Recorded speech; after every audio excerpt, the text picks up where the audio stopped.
Hello guys, pupunta tayo ngayon ng Kaki Bowl and ito yung dress na ginamit ko nun sa barang. Kita na yung baby bump natin guys. 19 weeks na tayo today.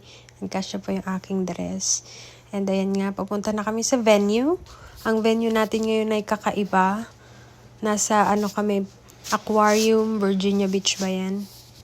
And papakita ko sa inyo yung mga video na kinuha ko. Saglitan lang siya guys. And ayan.